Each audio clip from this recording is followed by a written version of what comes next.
विद्यार्थियों, आज हम पढ़ते हैं आपकी साहित्य की पुस्तक से लिए गए एक पाठ के बारे में जिसका नाम है सुभागी।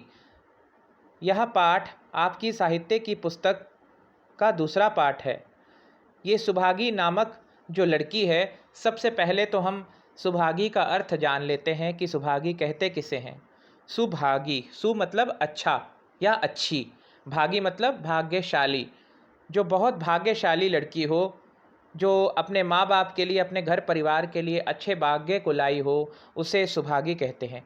ये सुभागी एक ऐसी लड़की थी जिसने अपनी माँ बाप की सेवा करके पूरे गांव में अपना नाम रोशन कर लिया था और अपने भाई से भी बढ़ चढ़कर ये अपने माँ बाप की सेवा में संलग्न रहती थी। तो आइए हम इस लड़की के बारे में जानते हैं जिसका नाम है सुभागी। पंक्तिबद्ध विवेचना करेंगे हम सभी मिलकर और समझते जाएंगे कहाँ कहाँ कौन कौन से मुहावरे हैं।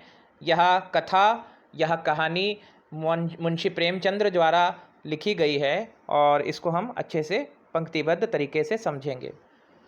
और लोगों के यहाँ चाहे जो होता हो, तुलसी महतो अपनी लड़की सुभागी को लड़के रामू से जौ भर भी कम प्यार ना करते थे। जौ भर भी मतलब रत्ती भर भी कम प्यार ना करते थे। रामू जवान होकर भी काठ का उल्लू था, अर्थात निकम्मा था। सुभागी 11 साल की बालिका होकर भी घर के काम में इतनी चतुर और खेती बाड़ी के काम में इतनी निपुण थी, निपुण अर्थात दक्ष, माहिर, कि उसकी माँ लक्ष्मी दिल में डरती रहती कि कहीं लड़की पर देवताओं की आंख ना पड़ जाए। देवताओं की आंख पड़ना मतलब किसी की बुरी नज़र ना पड़ जाए। अर्थात ये भी हम कह सकते हैं कि कोई व्यक्ति अच्छा होता है तो परमात्मा भगवान उसको जल्दी अपने पास बुला लेते हैं। तो ये लड़की इतनी अच्छी थी कि इसकी माँ डरती थी कि कहीं भगवान इसको अपने पास ना बुला लें। इसको दो अर्थों में हम ले सकते हैं इस प्रकार से। अच्छे बालकों से भगवान को भी तो प्रेम है, कोई सुभागी का बखान ना करे, इसलिए वह अनायास ही उसे डांटती रहती थी कि कहीं मेरी लड़की को नज़र ना लग जाए। बखान से लड़के बिगड़ जाते हैं, यह भय तो था, भय था नज़र का भय था उसकी माँ को। क्यों? क्योंकि उसको डर लगता था कि मेरी सुभागी की कोई ज़्यादा तारीफ़ करेगा तो उसको नज़र लग जाएगी। वही सुभागी आज 11 साल की उम्र में विधवा हो गई। घर में कोहराम मचा हुआ था। कोहराम अर्थात रोना पीटना मचा हुआ था। लक्ष्मी पछाड़े खाती थी, यानी बेहोश होकर बार बार गिर जाती थी। तुलसी सिर पीटते थे, कष्ट में अपना सिर पीटते थे, यानी उन्हें रोते देखकर सुभागी भी रोती थी। बार बार माँ से पूछती, क्यों रोती हो अम्मा? मैं तुम्हें छोड़कर कहीं ना जाऊंगी, तुम क्यों रोती हो? उसकी भोली बातें सुनकर माता का दिल और भी फटा जाता था। वह सोचती थी, ईश्वर तुम्हारी यही लीला है, जो खेल खेलते हो वह दूसरों को दुख देकर। ऐसा तो पागल करते हैं, ये ईश्वर को उलाहना दे रही है। आदमी पागलपन करे तो उसे पागल खाने भेजते हैं, मगर तुम जो पागलपन करते हो उसका कोई दंड नहीं। ऐसा खेल किस काम का कि दूसरे रोएं और तुम हंसो। तुम तो लोग दयालु कहते हैं तुम्हें, तो यही तुम्हारी दया है। और सुभागी क्या सोच रही थी, उसके पास कोठरी भर रुपए होते तो वह उन्हें छिपा कर रख देती। फिर एक दिन चुपके से बाजार चली जाती और अम्मा के लिए अच्छे अच्छे कपड़े लाती। दादा जब बाकी मांगने आते तो चट रुपए निकाल कर दे देती। अम्मा दादा कितने खुश होते। यहाँ पर सुभागी अपने पिता को दादा कहती है, दादा शब्द से संबोधित करती है। जब सुभागी जवान हुई तो लोग तुलसी महतो पर दबाव डालने लगे कि लड़की का घर कहीं बसा दो, यहाँ लड़की का घर कहीं कर दो। इसका अर्थ है कि लड़की की शादी कर दो। जवान लड़की का यूँ फिरना ठीक नहीं, कि जवान लड़की अगर इधर उधर घूमती रहे और ऐसे बैठी रहे तो उसका ठीक नहीं, लोगों की बुरी नज़र पड़ती है। और लोग उनको समझाने लग पड़े तुलसी महतो को, जब हमारी बिरादरी में इसकी कोई निंदा नहीं तो क्यों सोच विचार करते हो? तुलसी ने कहा, भाई मैं तो तैयार हूँ, लेकिन जब सुभागी भी माने, वह किसी तरह राजी नहीं होती।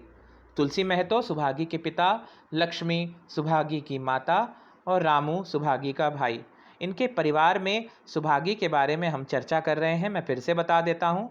और लोग तुलसी से बार बार कहते थे कि सुभागी 11 साल की उम्र में विधवा हो गई है, तो उसकी शादी दोबारा क्यों नहीं करते? हमारी बिरादरी में इसकी कोई निंदा नहीं है। पहले के ज़माने में पुनर्विवाह को एक निंदित कार्य समझा जाता था। लोगों का बाल विवाह हो जाता था और बच्चियां, कन्याएं अगर विधवा हो जाती थीं तो उनका पुनर्विवाह नहीं कराया जाता था।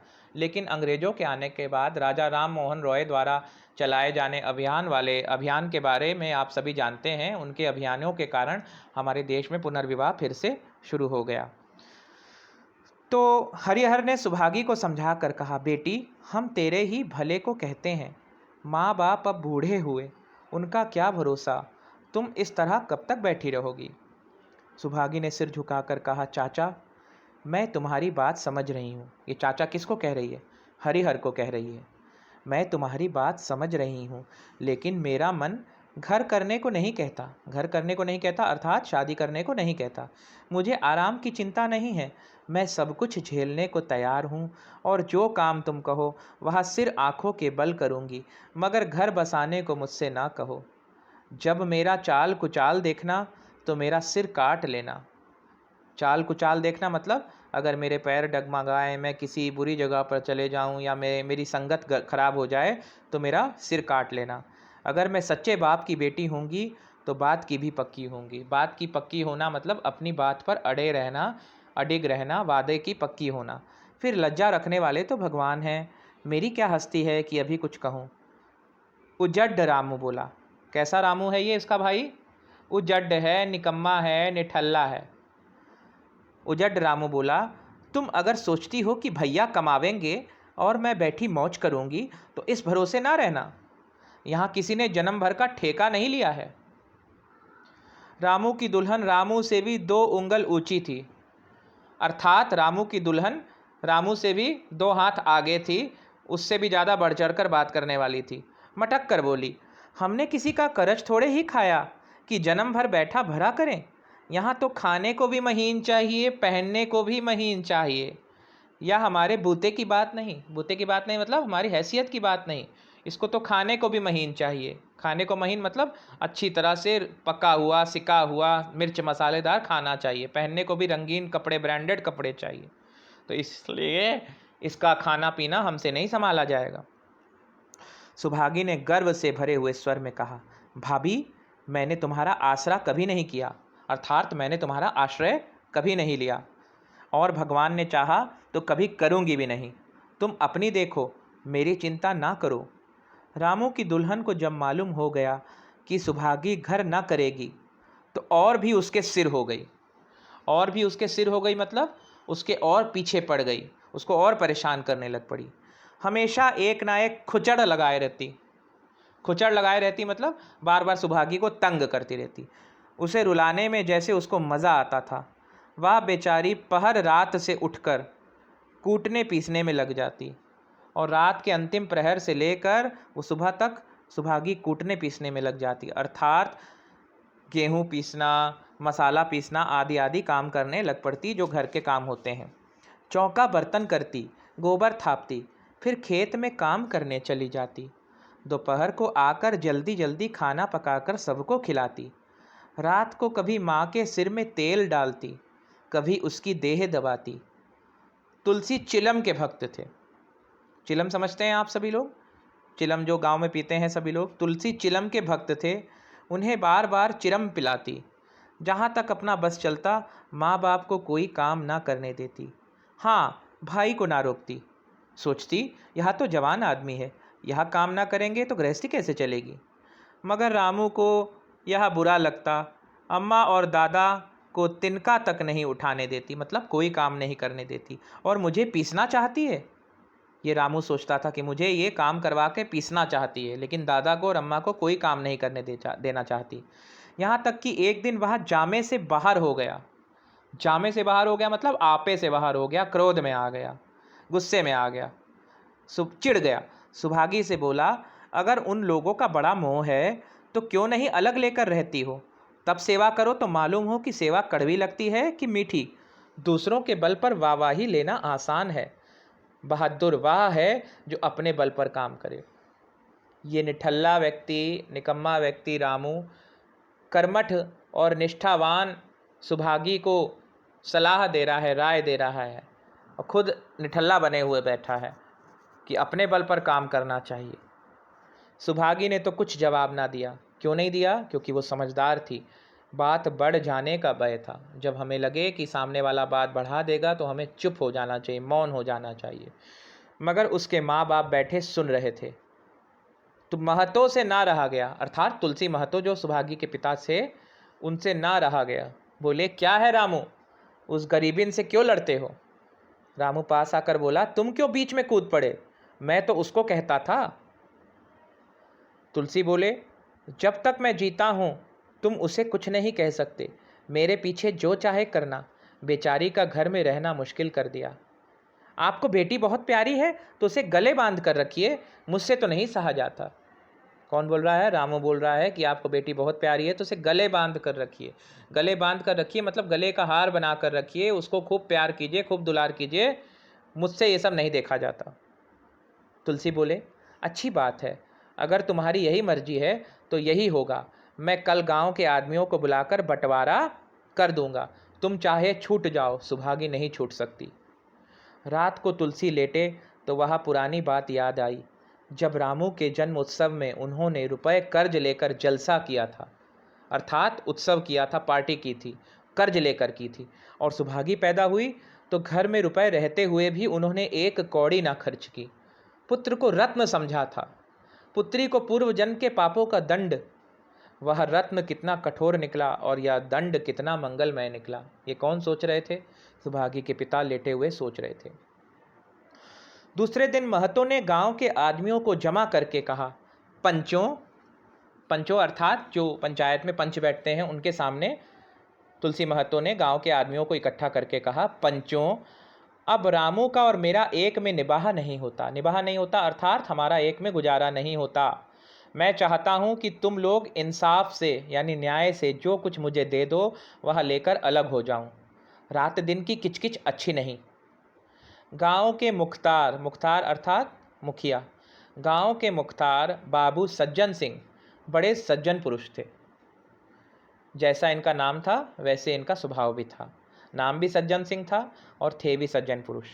उन्होंने रामू को बुलाकर पूछा, क्यों जी, तुम अपने बाप से अलग रहना चाहते हो?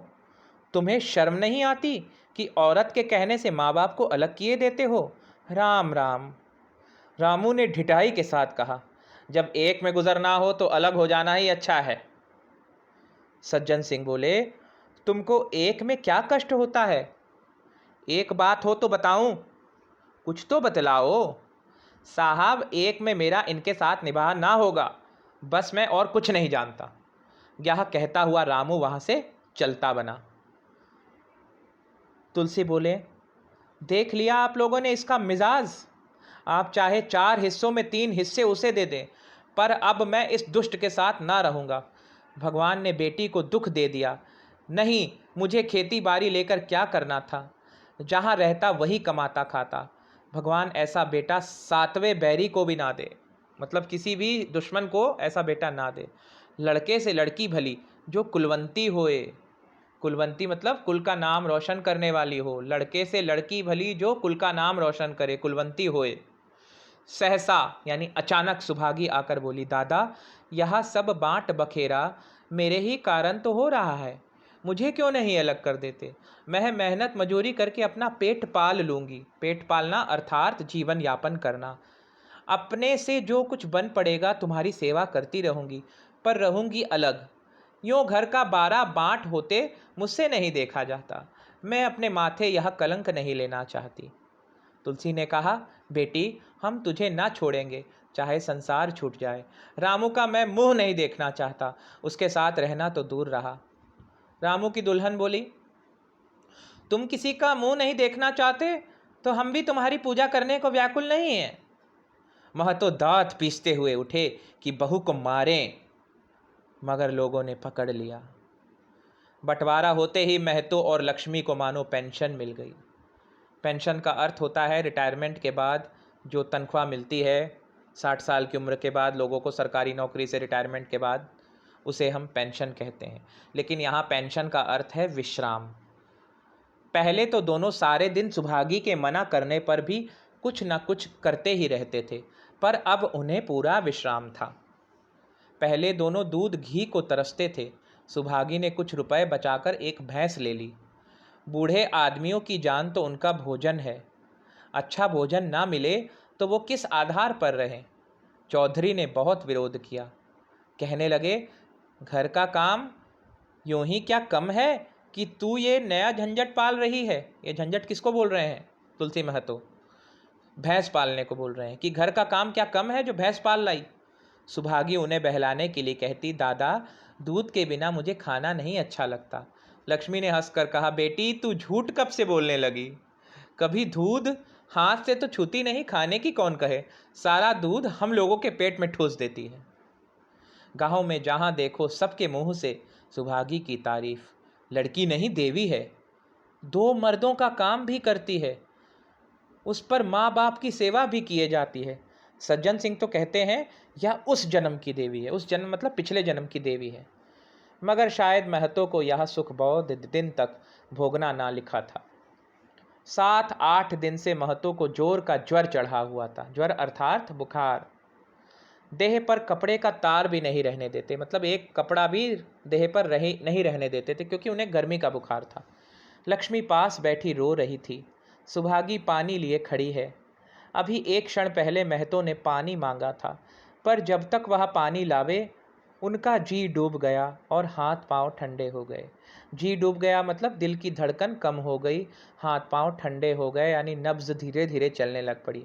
सुभागी उनकी यह दशा देखते ही रामू के घर गई और बोली, भैया चलो देखो आज दादा ना जाने कैसे हुए जाते हैं, 7 दिन से ज्वर नहीं उतरा। रामू ने चारपाई पर लेटे लेटे कहा, तो क्या मैं डॉक्टर हकीम हूँ कि देखने चलूँ? जब तक अच्छे थे तब तक तो तुम उनके गले का हार बनी हुई थी।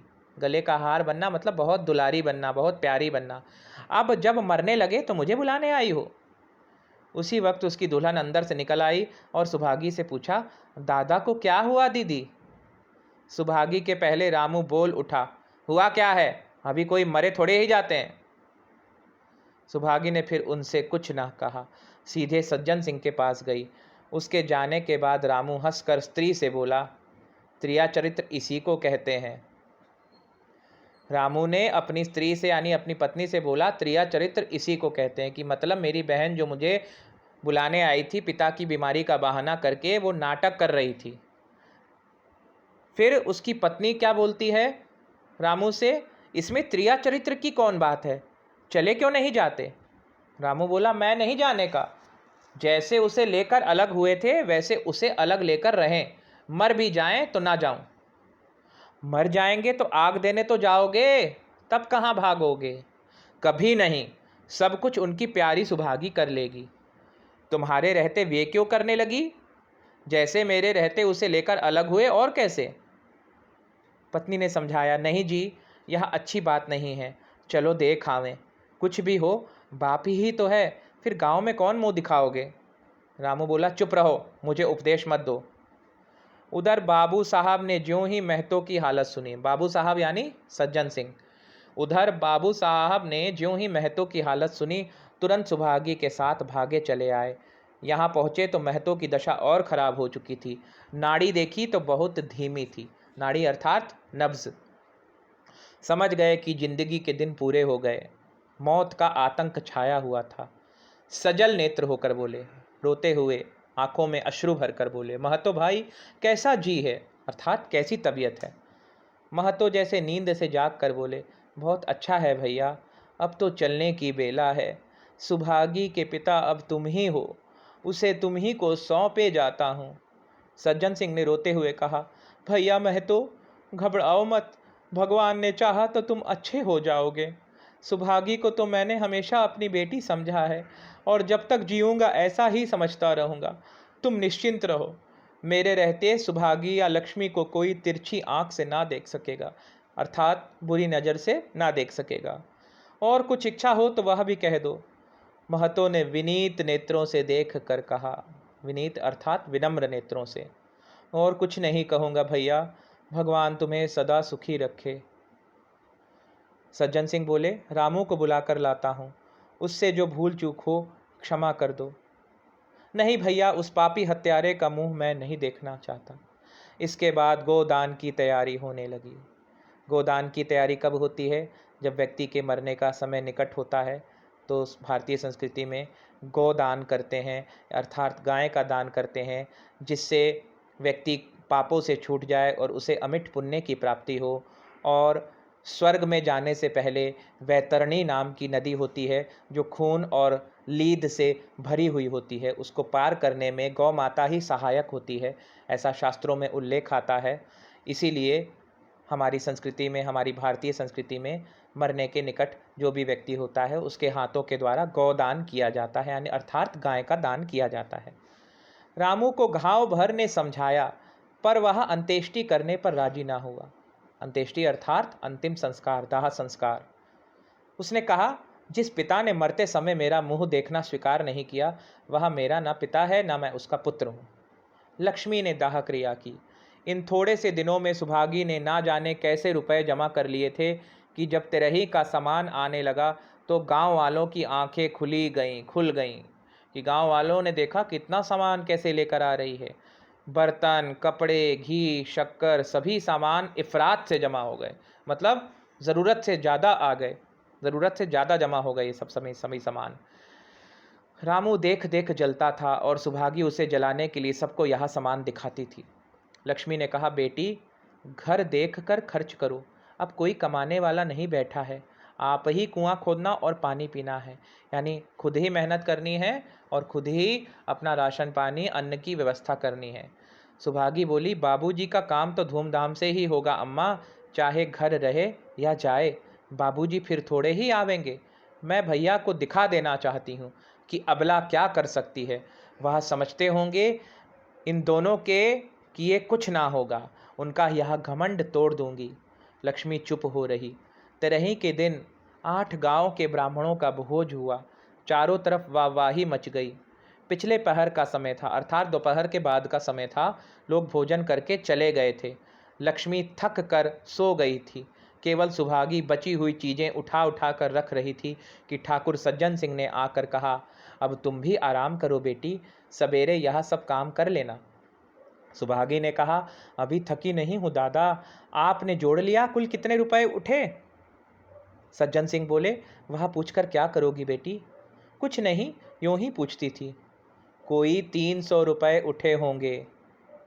सुभागी ने सकुचाते हुए कहा, मैं इन रुपयों की देनदार हूँ, अर्थात कर्जदार हूँ। तुमसे तो मैं मांगता नहीं, मैं तो मेरे मित्र और भाई थे, उनके साथ कुछ तो मेरा धर्म है। आपकी यही दया क्या कम है कि मेरे ऊपर इतना विश्वास किया, मुझे कौन 300 रुपये देता। ये जितना भी तिरही का ये सामान लाई थी सुभागी, ये 300 रुपये उधार लेकर सज्जन सिंह से लेकर आई थी। सज्जन सिंह सोचने लगे, इस अबला की धर्म बुद्धि का कहीं वार पार भी है या नहीं, कि मतलब ये इतनी खुददार है, इतनी निष्ठावान है, इतनी अक्लमंद है, संयमी है कि ये अबला होते हुए भी, अबला अर्थात जिसकी कोई सहायता करने वाला ना हो, फिर भी ये हमारे रुपए को चुका कर ही दम लेगी, क्योंकि इसको लगता है कि किसी का कर्ज लेकर रखे रहना ये उचित बात नहीं है। ये धर्म को मानने वाली है, सत्य को मानने वाली है, इसलिए इसकी बराबरी कोई नहीं कर सकता। लक्ष्मी उन स्त्रियों में थी जिनके लिए पति वियोग जीवन स्रोत का बंद हो जाना है। 50 वर्ष के चिर सहवास के बाद, यानी ये दोनों कितने साल एक दूसरे के साथ रहते? 50 वर्ष। 50 वर्ष के चिर सहवास के बाद, आसपास रहते हुए, अब यह एकांत जीवन उसके लिए पहाड़ हो गया। उसे अब ज्ञात हुआ कि मेरी बुद्धि, मेरा बल, मेरी सुमति, मानो सबसे मैं वंचित हो गई। पति के जाने के बाद उसका एकांत जीवन मिल गया और उसका जीवन पहाड़ जैसा हो गया कि एक एक पल कटना उसके लिए मुश्किल हो गया था। उसने कितनी बार ईश्वर से विनती की थी, मुझे स्वामी के सामने उठा लेना, मगर उसने यह विनती स्वीकार नहीं की। मौत पर अपना काबू नहीं तो क्या जीवन पर भी काबू नहीं है? वह लक्ष्मी जो गांव में अपनी बुद्धि के लिए मशहूर थी, जो दूसरों को सीख दिया करती थी, अब बौरही हो गई है। सीधी सी बात करते नहीं बनती, बौरही हो गई अर्थात पागल हो गई है।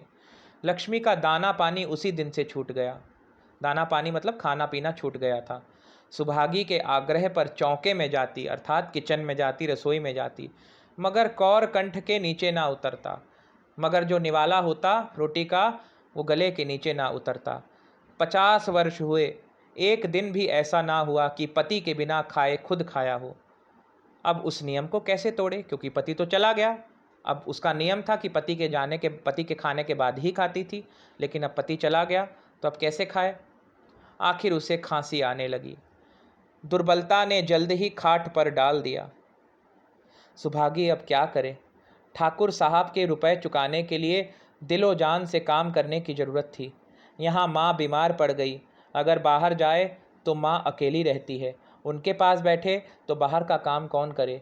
माँ की दशा देखकर सुभागी समझ गई कि इनका परवाना भी आ चुका है, यानी इनका बुलावा भी आ चुका है। महतो को भी तो यही ज्वर था। गांव में और किसे फुर्सत थी कि दौड़ धूप करता।